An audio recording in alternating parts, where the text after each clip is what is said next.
They say easy come, easy go. I guess with all my struggles it will last longer. I got my fears but my faith stronger.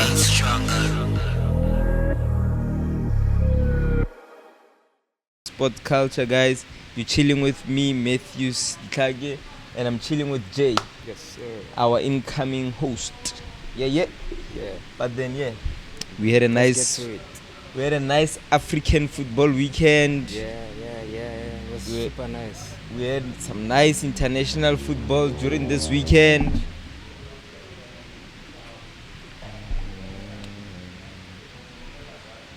Yeah, these guys, They're disturbing us. they're disturbing us, man. Yes, sir.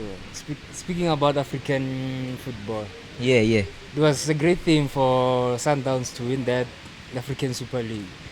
Definitely, man. It for sure will give us some European recognition that I think we fully deserve. Definitely. Because if you can look at the stats, there are not many African players who represent us internationally. Yeah. So I think this Super League, it will help us not reach that level, but maybe get close to it in terms of scouts, recruitment, and all of that. Definitely. Because if you look at it, Sundowns winning that, the president of FIFA being present, it can also attract other people. They'll be like, why is the president here? What's up? Definitely. They'll look at Sundowns and be like, woo, this team is dominating South African football. Won 5 out of 5 leagues. Yeah. So yeah. So definitely, and if you look at since Patrice Motsepe became the African president, his association with the FIFA president, it's definitely gonna benefit African football as a whole. Because then now it's easier for the president to come around and watch our games. By the way, he also watched the derby between Kaizer Chiefs and Orlando Pirates. Then he went on to watch the way he did Casablanca versus Sundowns game, of which Sundowns won. And we also have to acknowledge Sundowns do really play good football, right? They're playing really good football. Yeah. To get to that final takes a lot. Who are your standout players in that game? My standout players, probably Mukwena. Mukwena is always the standout player for Sundowns. Yeah. Zwane had his moments here and there, but Mukwena. Okay. While we're talking about Mukwena, if you remember the first goal, which Shalulia scored, it was actually a shot from Mukwena. It was actually a shot from Mukwena. Yeah. You know what I've actually even noticed with Mukwena is that he has this ability, to transition play. Like moving from defense to attack. He's good at that. Because if you look at the run, which he initiated from there, before they tried to take the ball, which Allende won the second ball, right? I remember that.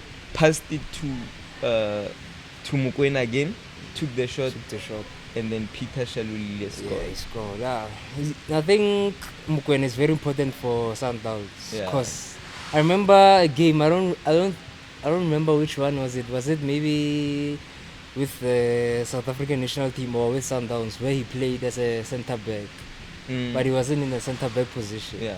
He was more so forward. I think he's very important when we're linking up defense and attack.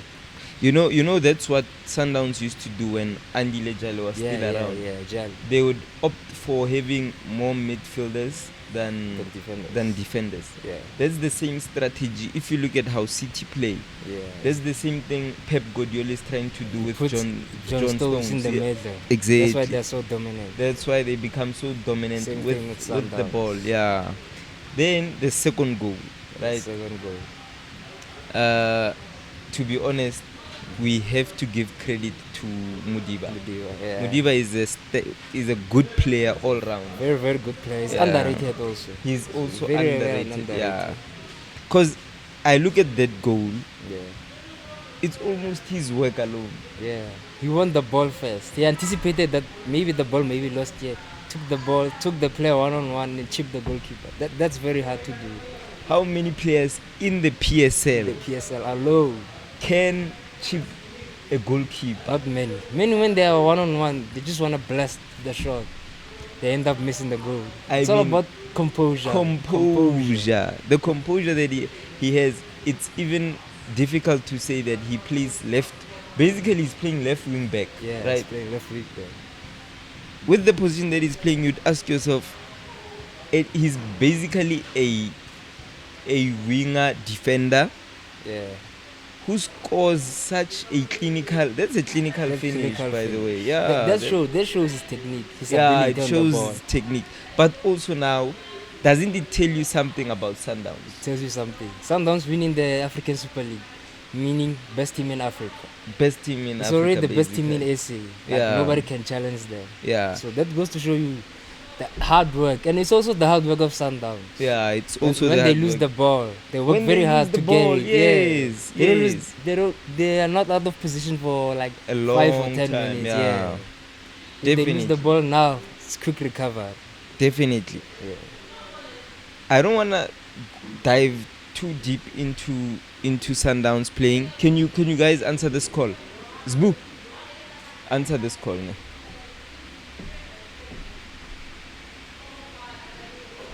I don't wanna dive too deep into the performances, ne? Yeah. But to be honest, I have to acknowledge the performance of Allende. Yeah. His contribution to that game, hey man. Allende barely misses a game for Sundowns. And he's always so important. fit. He's always fit. Like set pieces, free kicks, everything. It's him. His contributions. Yeah. He's always running, chasing the ball. He's always there when you want to pass someone. He's always an option. He's basically an all-round player. He's everywhere. He's everywhere. In the most important areas.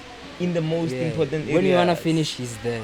Exactly. When you want to pass, he's there. Exactly. Very, his role is vital in Sundowns. Very vital. As we talking about match fitness, I even remember now with Madrid. Yes. Real Madrid. With Real Madrid.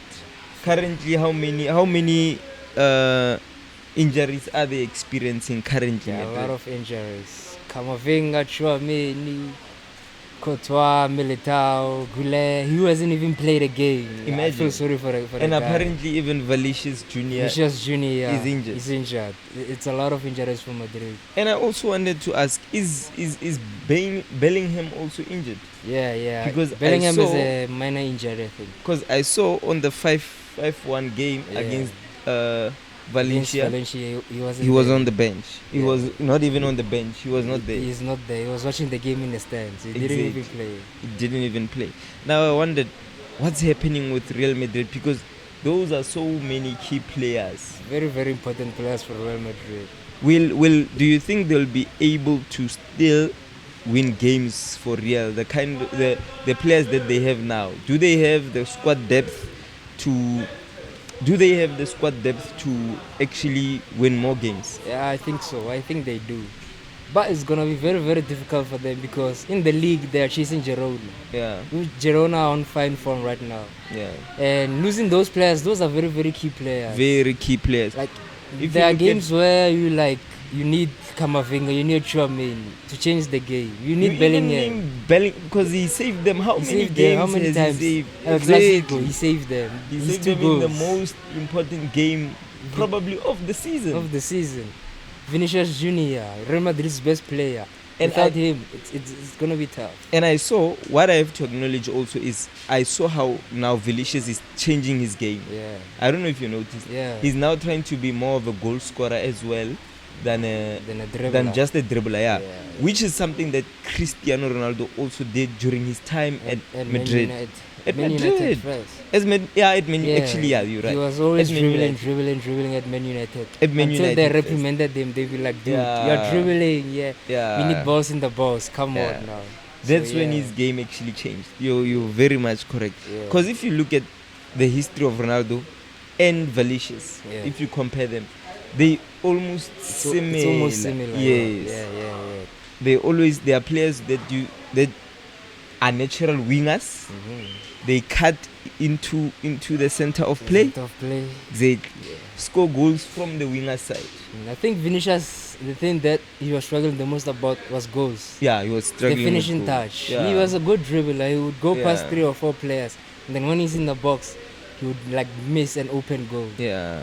Whereas now, since Ancelotti has arrived at Madrid, I think he has elevated his game. Yeah. But there's that thing with Ancelotti. Yeah, he transformed players. Yeah, he does transform a lot of players. Because so many players actually do see their potential whenever Ancelotti. He's a good. He knows how to. I would say he knows how to manage. Yeah, manage players. Yeah. Big individual, big egos. Big egos. Yeah. We'll get into Ten Hag and his ability to manage. We'll get into that some other time. We'll get into right that now. Let's focus on. Yeah. So Madrid. Vinicius scored 2 goals and Rodrigo 2 goals. Then the captain Carvajal scored a wonderful goal. Exactly. Let's talk about Vinicius 2 goals. Yeah. If I remember one, he's cutting in. Yeah. Then he scores from his. He scores it's like an Mbappe-esque finish. The way he feels like he's going to the other side and then he shoots the other side. Exactly. So, now my question is, do you think the way he's playing, because still he has that nature to his game whereby he wants to carry the ball for a few yards. Yeah. But then if you want to be more of a goal scorer, you need to always be near the box. That's one thing I think we've learned with Ronaldo, with the Hollands, as well as Bellingham. If you look at most of Bellingham's goals, he's not even outside of the box. Yeah. He's basically inside of the box. Now, with the way Vinicius is playing, do you think he'll be able to add more goals to his game if if he constantly wants to run with the ball? I think so. How many? Let's just throw a stone. If you look at that season where Ancelotti, where they won the Champions League, actually, he had, I think he was the second top goal scorer. With how many goals? If 20 goals. Yeah. 20 plus goals. That's very hard for a winger to score those many goals. Yeah. Assist. He assisted, I think, 15 or 20. But most of them to Benzema. Exactly. So with Benzema being vacant in that area, they don't have an out and out number 9. That's why you see Rodrigo scoring a lot. Rodrigo used to play on the wing. Yeah. Now he's coming inside. It's almost like 2 strikers up front. But I feel like when I compare the two, Rodrigo and Vinicius, I feel like Rodrigo is more clinical than Vinicius. So I would assume that Rodrigo is likely to score more goals this upcoming seasons than Vinicius. You know what I think the problem with Vinicius is? Yeah. Sometimes he tries too much.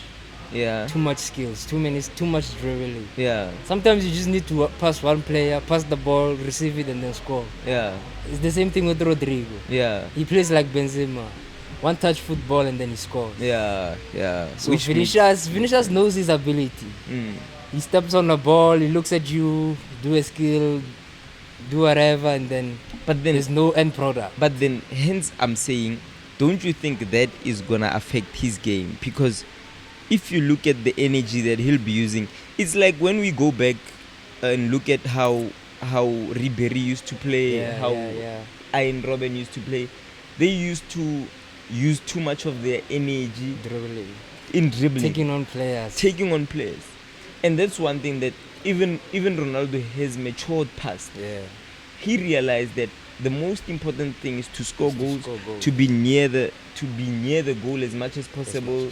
Exactly. To be in a space where you can score. Right areas as well. Yeah, right area. Yeah. Exactly. Now, with Vinicius, the way he's playing, does the nature of his game allow him to score as many goals? Will he be like Messi? Currently, he won't, because he's doing too much dribbling. But as you said, Ronaldo, Ribéry, they matured over time. Yeah, they did. So I think Vinicius Junior will do the same thing, where he'll mature over time and realize, my movement needs to be like this and that and that. Yeah. Mbappe never. Same thing with Mbappe. Yeah. I don't regard Mbappe as a dribbler, but he likes to run with the ball. Yeah, he likes running with the ball. Put the ball there and run. He knows he'll reach it. You know the difference with Mbappe. What I think I would give credit to Mbappe is that Yeah. When I compare him with Vinicius, Mbappe is more direct. Yeah. Meaning when he sees gaps or pockets, he goes directly to goal. But then with Vinicius, I feel like he's too dependent on still being a winger, that whenever he has to go directly into goal, he feels like it's still far. I'm not sure. Maybe I could be interpreting the game in a wrong way. You're right. Because every time, whenever I look at his dribbles, he always opts to go to the line. He attracts players to him. I think he attracts players to him so that when he like drills past them, there's like pockets of space where his teammates are like open and stuff. I don't think Mbappe, because Luis Enrique called out Mbappe for being selfish. Even though he scored a hat-trick, he was called out for being selfish. Mbappe doesn't do those dribbles where he like attracts players to him so that his teammates can have like space. He doesn't do that. He's direct. Hence I'm saying, he's gonna very get direct. 2v1, he doesn't care. Yeah. He'll go through you and score. Yeah, he's Whereas very Vinicius, he likes to whine too much. Yeah. No, that actually makes sense, because there's this other opportunity which Vinicius missed. He came from the winger, came directly. Then when he was in the byline, he went past one. After going past one, he came in. There was a lot of space. I think there was a player here and the goalkeeper there. He took a shot. But then when I look at what he could have done, is actually passed in, like we say, went into the empty space and maybe take a shot from there. But then maybe his game will also change over time. I think his game will improve so much. Yeah.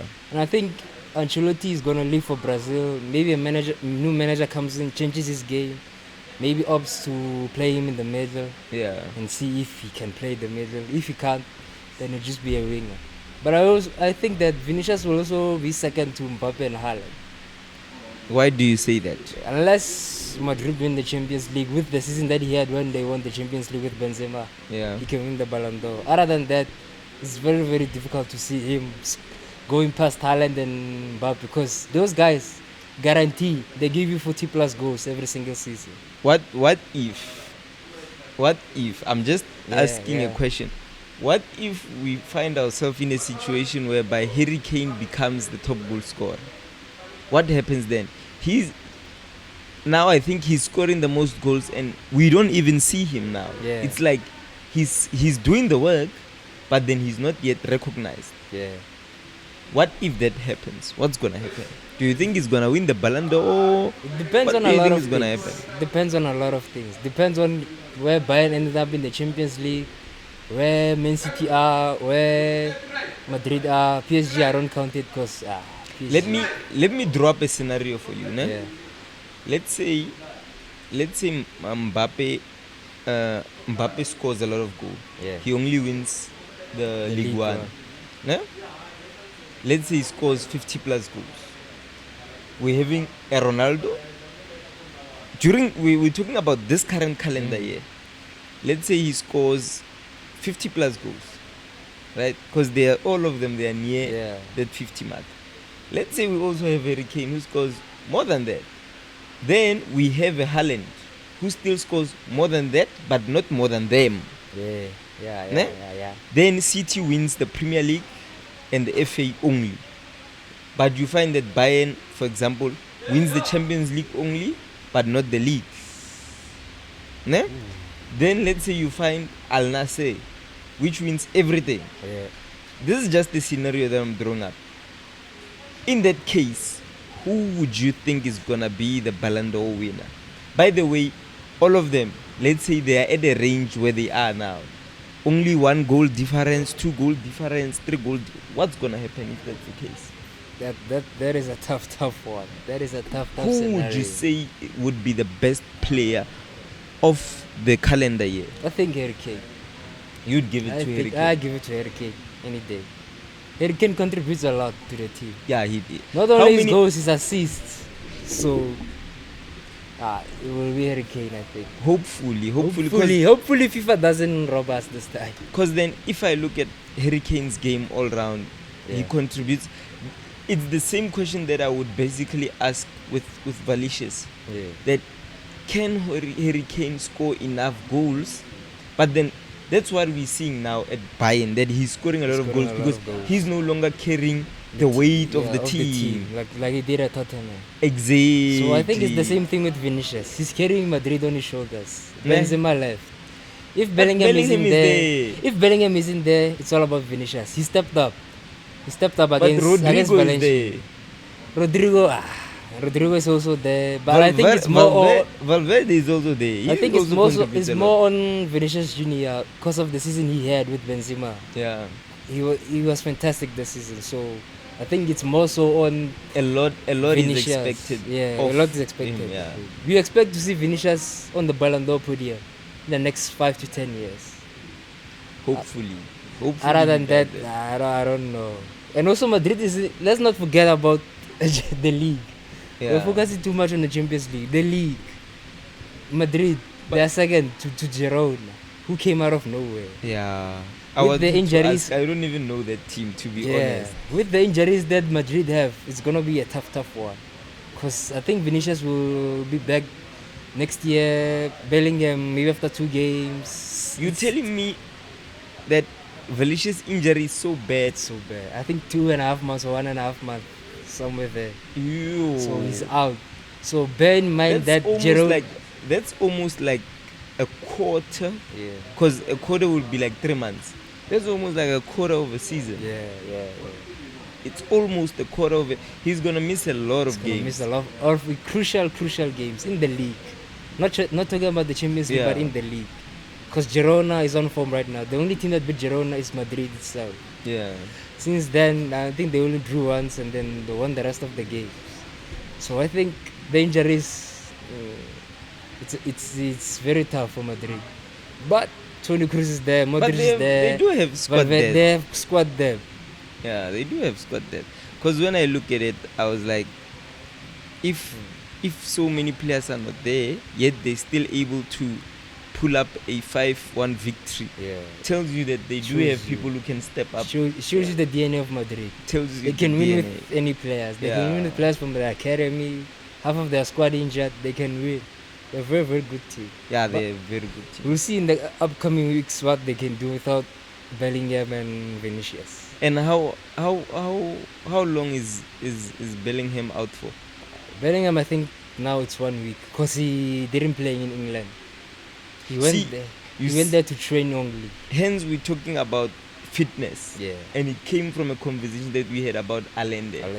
Being fit, playing every game, being available for selection every game. And this also tells you that imagine the greatest, amongst the greatest players of all time, Cristiano Ronaldo and Lionel Messi. They were always fit for every game. Really got played. Injured, those players. Really got injured. So this tells you that players really need to give their bodies that, what can I call time it? To rest. Because if you look at it, sure many I think complain about the amount of games that they're playing per season. Yeah. Someone replied to him saying that if they stop like attending parties, going to other countries and all of that, their bodies will have more time to rest. They'll be more fit. Yeah. They'll be available for selection more often. Yeah. So it's the same thing. Ronaldo, I don't think used to party back in his days. Yeah. Same thing with Messi. Messi parties only after the season when they've won something. You see, and it tells you also the discipline that players need to have in the game. Because to be consistent over 5 years, 6 years, it's not really as easy. Yeah, you need a lot of discipline. You need a lot of discipline. So anything you want us to close it off by? Bayern Munich to win the Champions League. You heard it here first. Bayern for the Champions League. Let me see which team can win the Champions League with the current generation. Which team won it last season? Man City. They won't do it again. Man City have a strong squad. That's the thing. The age of the squad is very balanced. Foden is now scoring goals. Yeah. It's a very difficult one to even pick. But I would say, maybe looking at squad depth as well, I would say I'll give it to to Real, because I believe with Real Madrid, I think it's because of they always like focusing more on the Champions League than any other competition. Yeah, any other competition. I get you, but there's no number 9. So and personally, I would want it as a personal favorite. Yeah, I would want Man United to win it. Same thing with me. For Man United to win it. But hey, so yeah, but then yeah, let's say Madrid is gonna win it, and the player of the Ballon d'Or is gonna be won by Bellingham. That's a strong statement. That's a strong one. As long as he keeps consistent, like that's the thing, that every player needs, game after game, you need to be there, produce game after game. That's why I'm saying Bayern Munich, they have a striker, Harry Kane. Yeah, there's no one better than him. So currently you're saying, that's also a bold statement. You're currently saying there's no better striker than Harry Kane now. It's obvious. That's it all. Is Mbappe a striker or a winger? An all-round attacker. He can play left, right, in the center. It doesn't matter. But there's also Haaland. So I know. Yeah, no, we'll see, guys. We'll see. Yeah. We're closing it off, guys. Boom!